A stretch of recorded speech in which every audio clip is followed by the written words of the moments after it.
You are now listening to Asking for a Friend with TalkDoc, sharing insights through real, honest, and practical ways to improve your communication and relationships. Featuring your hosts, Dr. Pamela Kreiser, Meredith Edwards-Nagel, and Taylor Polindo.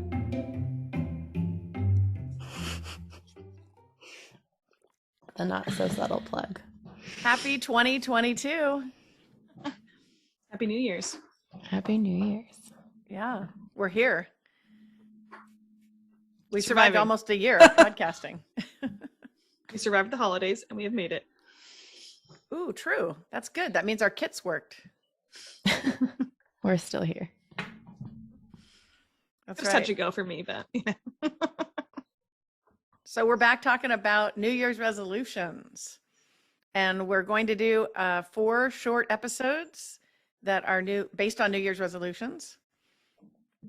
And you might be wondering what a short episode looks like here. And we're thinking that it'll be about half the time or something like that. A quick listen for you to kind of think through what your New Year's resolution is. So in preparing for this, I started looking up different New Year's resolutions. And most of the New Year's resolutions, I think, are either to stop doing something or to start doing something, or both. So I don't know what kind of resolutions you guys are. Are you into resolutions? I have my years where I'm more into them than others. I have good intentions, yeah. Good intentions, yeah. I mean, a lot of people are into New Year's resolutions. There's that joke that everyone says you should have a bar called New Year's resolutions, and only the people that can make it through the year get to go to the bar at the end. So, and it's open just one night, right? I've never heard that. You've never heard that? Sounds like an unsuccessful bar. Yeah, they're Very not making any unsuccessful money. bar. Yeah. Right. So anyway. All right. New Year's resolutions. So what did you look up through all this, Dr. K? So looked up TalkDoc shouldn't call you that. Looked up some different resolutions. But as I was talking it through, and as we've been kind of talking about this series, the thing I was thinking about was, okay, so there's stop doing something and there's start doing something. But I was also thinking, how does that relate to our gig at Asking for a Friend? Like, what are we doing related to that? And what I was thinking as we were kind of talking was, could we create communication New Year's resolutions this year? God, I hope so. Can it be done? Well, it's funny because it's just, it's what we're into. So, but I bet people don't. Yeah, I could probably guarantee you that's not happening. I think I've made one ever. A communication? Yeah, I think it is. It's What more was like it? behavioral. It was if I ever had a good thought in my head that I had to say it. Oh, That was where yeah. you freaked out that clerk or something. At the grocery store. Yeah, I think she thought I was hitting on her because I thought her eyes were really pretty, and I like thought it, and it was like in February, and I had to tell her. I really liked that one. Yeah, that was good. That was good. So we're thinking through the different resolutions. So basically what it comes down to is in the United States, there seem to be 4 main episodes that are kind of typical, right? Mm-hmm. So they're mostly around things like losing weight, improving fitness, saving money or spending money more wisely. And a whole bunch of us want to spend less time on social media or less time at our desks. Now, of course, that's not a surprise given the pandemic and all the things we've come through, right? Mm-hmm. So those are kind of the areas. Okay, cool. Okay, so what are the recommendations? How do we do this? Well, what I think we should do is probably start with the quiz. Oh, God, okay. I think You say that always every time. talk about planning, but you never let us plan for these. No. We would never want that. But we're going to help everyone else plan. Okay. I'm ready. Yeah, I know. I didn't even mention there was a quiz. It's Okay, for the so here's the question. Of the different groups out there that we group ourselves in the United States, so you have baby boomers, you have Gen X, you have millennials, you have Gen Z. Okay. Who makes the most resolutions of that group? Gen X. Millennials. Answer, Gen Z. Oh, is that the I babies? know. It's like the youngest ones. Yes, you're right. They're Yeah. woke. Isn't that interesting? So that's yeah, it's pretty interesting. So that's people born from 1997 to 2015. So And not us. And guess how many of that group says that they will make resolutions? Over 90%. Oh, I was gonna say like Whoa. 60. Isn't that Over incredible? 90. Okay. Really? Really high. So our lowest group of making resolutions is baby boomers. Yeah, I could guess that. So Because they've learned that there's no point. I know. I was kind of thinking that. I thought they're more realistic about life. Yeah. Born Yeah. 1946 to 1964. And then we have Gen X's, 78%, and the millennials, 88%, and then over 91.8 for Gen Z, which I found Wow. really interesting. But that's still high in like all generations. That's a lot of people making resolutions. I think It's it's a lot of really- people claiming that they make them. Yeah. Well, they may I mean, make them, they just may never stick to them, but I think they're well, okay. So yeah, so that's an interesting question we'll have to get to at some point of sticking to them. It's probably because they're not communication resolutions. so those are Right. easier to stick to. Is that what we're I saying? know. Yeah. I don't know. Okay, so another quiz question for you. So we talked about losing weight. That's a popular area, right? What percentage of the population in the United States is considered overweight and a separate category, obese? So there's Right. overweight and there's obese and then there's I'm regular weight nervous to answer this. Just a percentage. In the US. in the United States. Yeah. Percentage are overweight Overweight and obese. and Yeah. 60. 65. Oh my gosh, you guys are so good. 65. I beat you on a numbers answer. Weird. It's because That she is didn't have like a a gold calculator. star moment. Yeah, I didn't have my calculator. I didn't Do even your try with the math. calculator. Do your math on your overweight people. So that kind of isn't surprising that people do a bunch of resolutions around weight loss, right? Wow, Sure. yeah, that makes Yeah, sense. that makes sense. Okay. Yeah, 2/3 of the population is considered in that category. So And we're focusing on that today. see. The weight loss. Let's focus goal. on it today, but the question becomes, what's the communication version of that? Yeah, what is it? I mean, What we do could we- brainstorm. Okay. I think about different things that are maybe things we need to get rid of, like toxic behavior or negative thoughts. I don't know. There's lots of different things. It seems like if you thought about what the diet industry does, maybe some of the keys are there, like what people recommend for weight loss. What about like self-control? Yeah, self-control. Well, I mean that's part of it, right? So they recommend things like Taylor would support, like no sugar Yeah. or lower sugar, Fan I of don't that have one. any self-control, so maybe this is fine. self-control, low carbs, Okay. limited calories, smaller So that- portions.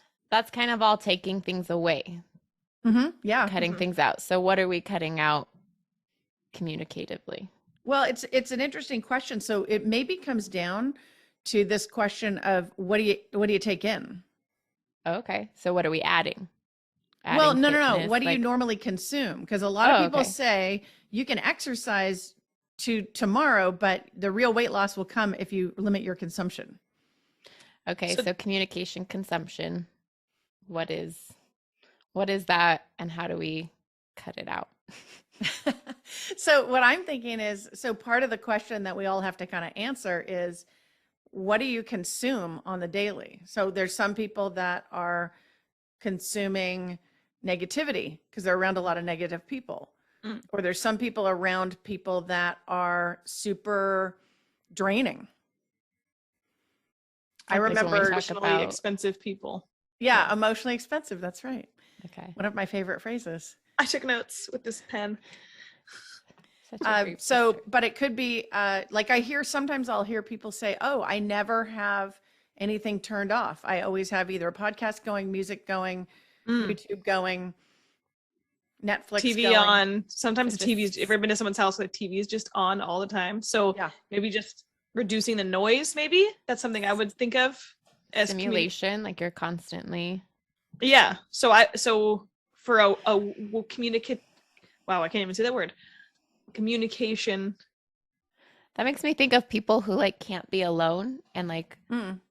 go to the doctor, they take a friend with them, they're in the car, they call someone. Although Mhm. I find that kind of nice time to catch up with someone without a Yeah. kid screaming with me. But maybe that person who has to always be with someone, always take someone with them to an event, or always, I don't know, I guess be stimulated Mm. by a person. Mm-hmm. So it's almost sounds like part of losing weight communicatively is reducing the noise of some communication in your life. Or maybe Isn't- reducing the empty calories. Yeah, like reducing the uselessness, whether that's reducing negativity noise, like that. reducing useless bickering, reducing like those types of things that we've talked about before. Yeah, Oh my when gosh, did you said that- smile because I like got a A+ on something just now? No, I smiled because you said useless, and I thought of bickering right away, and then you said it. So, but that's an interesting thing. That actually is a really interesting New Year's resolution Mm-hmm. to reduce bickering. So how are you going to do it? We've talked about the good enough test, right? Instead of passing the good enough test versus having it be your way. And that's difficult, but it's sort of like making some choices of what do you want to fill up the communicative space with.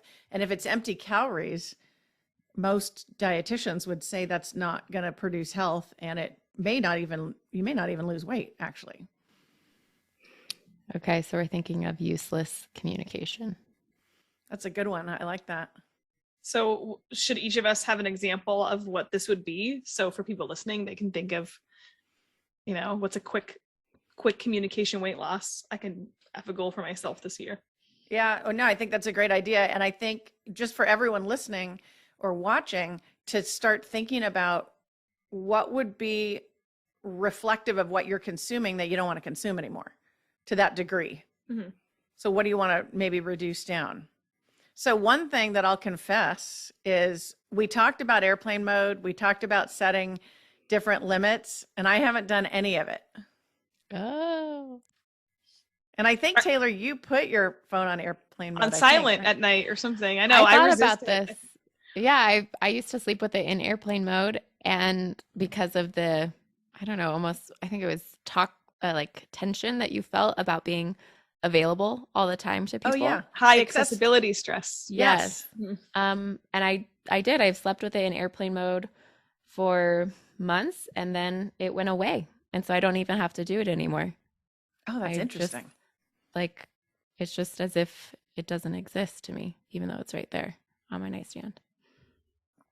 That's good. So I think I need to either do that, or another resolution idea I had was to start putting it on airplane mode during certain activities. So sometimes I'll have my phone out when I'm grading papers or doing other work. And I think that's not a great thing. Multitasking false. Well, because I just go to it as soon as it goes off, and it's like, well, are you going to focus on anything? Mm. And I wonder how much slower I am at my task because of that. I like that. Sure, yeah. I thought a lot about the self-control aspect of connecting, because if I've ever thought about like trying to get healthier physically or whatever, mine is self-control. I'm like, if there's 10 cookies in my house, I will eat all 10 of them today. And I know a lot of people that can control that. I can't. So I'm thinking communicatively, self-control, which for me is going to be the practice of slowing down and a little bit more like maybe like active listening or self-control in terms of being more proactive instead of reactive, which we've talked about before. In the which year is, I hear you say planning is what I just heard. I was struggling with my words because I was resisting about to use the word because I knew you'd like it so much. But you're right. Yeah, right. Self-control is going to be about me learning how to plan and slow down a little bit better. Yeah. That's a good one. Especially with those higher stressor relationships. Because you don't need to do that so much with the ones you're comfortable with. But for me, I'm going to need more of that with the emotionally expensive person or the high stress environment, or especially with work. It's a good place for that. I initially thought, oh no, like already doing it, hedges and qualifiers. I still come back to that. I want to say what I mean what I say. I want to be more direct, but with a warm tone. So that's just a reduce by half, as I like to say. Don't get rid of them That's it. entirely, but just try to That's reduce right. them That's by right. half. It's a 50% goal, people. You can do this. I like that.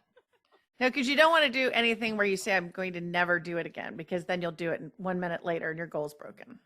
And then you feel like, oh, I failed, so why should I even try? Mhm. And you never get back to it. Yeah, I think so. Yeah. Interesting. Okay. Well, I'm really So proud of us. What's that? I'm really proud of us. I feel like we've got great goals already. We've got some goals. I need to actually do it, though, and not just talk about it. Yes. Same. So no more high accessibility stress. I like this. Yeah. Number 1, done and out. Number 1. So here's the thing. Before we go, we want to, if you're watching, you're seeing us with these fancy asking for a friend mugs. That's right. And if you're listening, these are mugs that have our logo on one side and then hashtag not coffee on the other How'd you do side that? in our Oh, colors. she did it. And so the thing to remind you is that we have a contest going, and that is to hear your stories from the holidays. And we're going to pick 3 winners. So we're each going to pick a winner, and we're going to send you that mug for Right. being the winner. So how do you submit? I don't remember, Taylor. Do you remember what we are saying about that? You can tag us Two on our words. Insta, afaf.podcast, or email. Meredith, go. What is it? hello@afafpodcast.com. All right. There you have it. We'll see you Bye. on the second one. Once again, thank you for joining us today. Please remember to rate, share, and subscribe to our podcast. And thank you for listening to Asking for a Friend. Let us know what you thought of the episode. Our email is hello@afafpodcast.com. This show is for educational purposes only and is copyrighted. Written permission must be granted before syndication or rebroadcasting. Thanks for listening to Asking for a Friend with TalkDoc.